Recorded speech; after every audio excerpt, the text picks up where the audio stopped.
Now the sons of the prophets said to Elisha, "Look now, the place where we live near you is too small for us.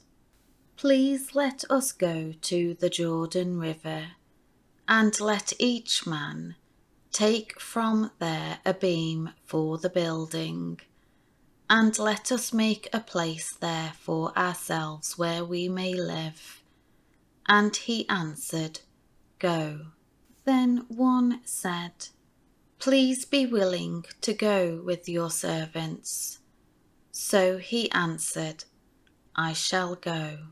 So he went with them, and when they came to the Jordan, they cut down some of the trees. But it happened that as one was cutting down a beam, the axe head fell into the water, and he cried out and said, "Oh no, my master, it was borrowed." The man of God said, "Where did it fall?" When he showed him the place, Elisha cut off a stick and threw it in there, and made the iron axe head float. He said, "Pick it up for yourself." So he reached out with his hand and took it. Now the king of Aram, Syria, was making war against Israel, and he consulted with his servants, saying, "My camp shall be in such and such a place." The man of God sent word to the king of Israel, saying, "Be careful not to pass by this place, because the Arameans are pulling back to there."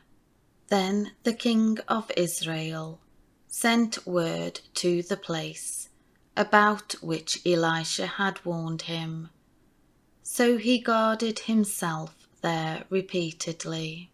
Now the heart of the king of Aram, Syria, was enraged over this thing.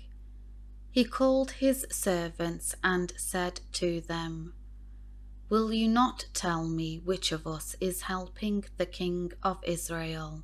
One of his servants said, "None of us is helping him, my lord, O king. But Elisha, the prophet who is in Israel, tells the king of Israel the words that you speak in your bedroom." So he said, "Go and see where he is, so that I may send men and seize him." And he was told, "He is in Dothan." So he sent horses and chariots, and a powerful army there. They came by night and surrounded the city. The servant of the man of God got up early and went out, and behold, there was an army with horses and chariots encircling the city. Elisha's servant said to him, "Oh no, my master, what are we to do?" Elisha answered, "Do not be afraid, for those who are with us are more than those who are with them." Then Elisha prayed and said, "Lord, please open his eyes, that he may see." And the Lord opened the servant's eyes, and he saw, and behold, the mountain was full of horses and chariots of fire surrounding Elisha. When the Arameans came down to him, Elisha prayed to the Lord and said, "Please strike this people nation with blindness." And God struck them with blindness, in accordance with Elisha's request. Then Elisha said to the Arameans, "This is not the way, nor is this the city. "Follow me, and I will lead you to the man whom you are seeking." And he led them to Samaria. When they had come into Samaria, Elisha said, "Lord, open the eyes of these men, so that they may see." And the Lord opened their eyes, and they saw. Behold, they were in the midst of Samaria. When the king of Israel Jehoram saw them, he said to Elisha, "My father, shall I kill them? Shall I kill them?" Elisha answered, "You shall not kill them. Would you kill those you have taken captive with your sword and bow? Serve them bread and water, so that they may eat and drink, and go back to their master King Ben-Hadad."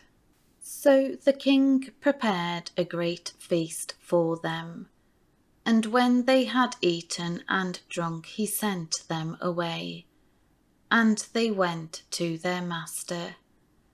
And the marauding bands of Aram did not come into the land of Israel again. But it came about after this, that Ben-Hadad, king of Aram Syria, gathered his whole army together, and went up and besieged Samaria. Now there was a great famine in Samaria, and they besieged it, until a donkey's head was sold for 80 shekels of silver, and a fourth of a cab of dove's dung for 5 shekels of silver. As the king of Israel, Jehoram, was passing by on the city wall, a woman cried out to him, "Help, my lord, O king." He said, "If the Lord does not help you, from where shall I get you help? From the threshing floor, or from the winepress?" And the king said to her, "What is the matter with you?"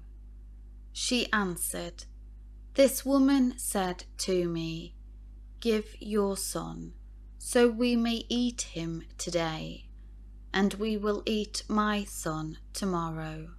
So we cooked my son and ate him.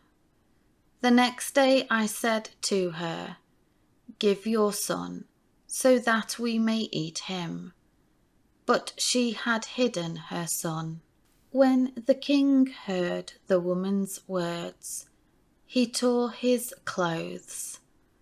Now he was still walking along on the wall, and the people looked at him, and he had on sackcloth underneath his royal robe, next to his skin. Then he said, "May God do so to me and more also, if the head of Elisha the son of Shaphat remains on him today." Now Elisha was sitting in his house, and the elders were sitting with him. And the king sent a man ahead of him to behead Elisha. But before the messenger arrived, Elisha told the elders, "Do you see how this son of Jezebel, a murderer, has sent a man to remove my head? Look, when the messenger comes, shut the door and hold it securely against him. Is not the sound of his master's feet just behind him?" While Elisha was still talking with them, the messenger came down to him, followed by the king. And the king said, "This evil situation is from the Lord. Why should I wait for help from the Lord any longer?"